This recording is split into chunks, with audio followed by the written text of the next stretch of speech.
Qui veut nous parler, bonsoir, d'un homme dont les beaux yeux nous disent l'innocence sur cette photo qui nous reste de lui. Il s'appelait Jean Ligonnet, il avait 73 ans, un costaud autrefois, mais que la vie avait rendu démuni. Jean souffrait d'Alzheimer, il avait donc oublié les duretés des hommes, mais ce sont les hommes qui l'ont oublié et qui l'ont laissé mourir dans la plus atroce des solitudes. Jean est mort de faim, peut-être mort de soif, peut-être mort de peur ou d'une mauvaise chute. Jean est mort d'oubli dans une pièce désaffectée d'un hôpital qui devait le soigner.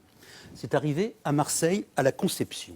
Le 19 août dernier, au matin, c'est une habitude, Jean est amené en taxi depuis la Seine-sur-Mer, où il vit dans une maison médicalisée pour une séance de chimiothérapie. Normalement, c'est l'affaire d'une demi-heure, le chauffeur de taxi l'attend et le ramène aussitôt. Mais ce jour-là, l'hôpital a pris du retard, la chimio n'est pas prête, le chauffeur ne peut pas attendre, alors il passe le relais au personnel hospitalier, on va apporter à Jean un plateau repas, mais quand à 14 h, enfin, on vient le chercher pour sa piqûre, Jean a disparu. On le cherche alors dans l'hôpital en vain. On le cherche dans la rue en vain. Jean n'apparaît sur aucune vidéo de surveillance, il s'est volatilisé. Sa famille va placarder des affiches dans les rues, la presse va relayer son inquiétude, mais rien n'y fait, Jean ne revient pas. Et puis, 15 jours plus tard, le 3 septembre, des patients de la Conception se plaignent d'une odeur pestilentielle qui vient d'une pièce fermée au 6e étage de l'hôpital. On ouvre la porte. Le corps de Jean a commencé à se décomposer et de son pauvre destin naissent la honte et le scandale.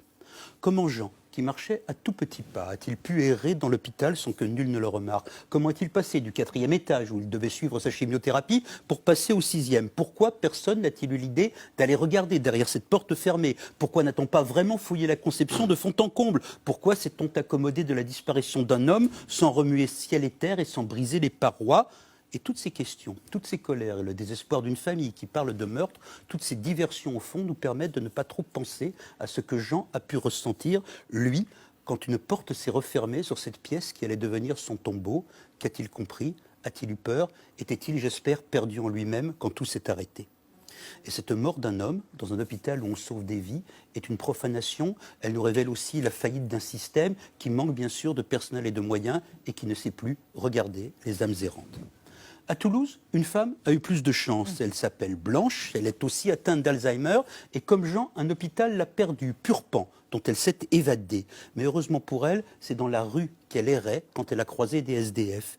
Ils l'ont recueillie, ils l'ont amenée dans leur squat, elle a voulu le nettoyer, comme Blanche-Neige dans le conte. Ils l'ont abritée, ils l'ont hébergée, ils l'ont vêtue, ils l'ont sauvée. Mieux vaut, quand on est innocent, dans nos jungles urbaines, croiser des vagabonds. Merci Claude Askolovitch, sans transition. Erwan Terry.